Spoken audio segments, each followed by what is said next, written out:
स्वागत. पाहूयात आजच्या ताज्या घडामोडी. पट्टणकोडोली जिल्हा परिषद मतदारसंघावर पुन्हा भगवा फडकवण्यासाठी आपण जीवाचं रान करू असे मत माजी आमदार सुजित मिंचेकर यांनी पट्टणकोडोली जिल्हा परिषद मतदारसंघातील प्रमुख कार्यकर्त्यांच्या मेळाव्यात केले. जिल्हा परिषद आणि तालुका पंचायत निवडणूक लवकरच जाहीर होणार आहेत. या अनुषंगाने पट्टणकोडोली जिल्हा परिषद मतदारसंघातील चंदूर, इंगळी, तळंदगे या गावातील शिवसेना शिंदे गट प्रमुख कार्यकर्त्यांचा मेळावा पट्टणकोडोली येथे गुरुवारी सायंकाळी संपन्न झाला.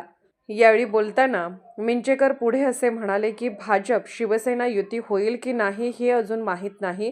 तो वरच्या पातळीवरील विजय आहे.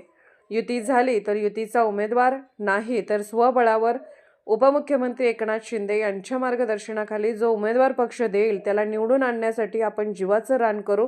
हा मतदारसंघ शिवसेनेचा बालेकिल्ला असल्याने या मतदारसंघावर पुन्हा भगवा फडकवल्याशिवाय आपण स्वस्थ बसणार नाही. इच्छुक उमेदवारांनी ही जनतेच्या मनात काय आहे, जनतेला काय पाहिजे याचा विचार करून आतापासून जनतेच्या मनातील उमेदवार होण्यासाठी प्रयत्न करावे. यावेळी राजू शिंदे, चंदूर, चरणदास कांबळे, भीमराव संघमित्रा, पश्चिम कोडोली यांनी पक्षाकडे उमेदवारी मागणी केली. तर इम्रान जमादार, अक्काताई हेमंत वड, आनंद आवटे, संकेत शिंदे यांनी मिंचेकर यांच्या हस्ते शिवबंधन बांधून पक्षात प्रवेश केला.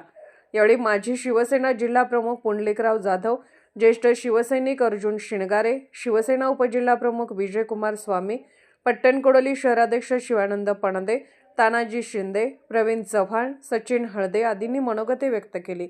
या कार्यक्रमासाठी महेश नाझरे, अशोक हुपरे, प्रकाश जाधव, सतीश हुपरे, गोरखनाथ माळी व मतदारसंघातील शिवसैनिक मोठ्या संख्येने उपस्थित होते. कार्यक्रमाचे सूत्रसंचालन किसन तिरपणकर तर आभार आनंदा मोरे यांनी मांडले. SB मराठी 24 तास न्यूजसाठी पट्टणकोडोलीहून सौरभ बिरांजे. राजकीय, सामाजिक, आर्थिक असा सर्व घडामोडींचा आढावा पाहायला विसरू नका SB न्यूज चॅनल आणि नक्कीच सबस्क्राईब करा.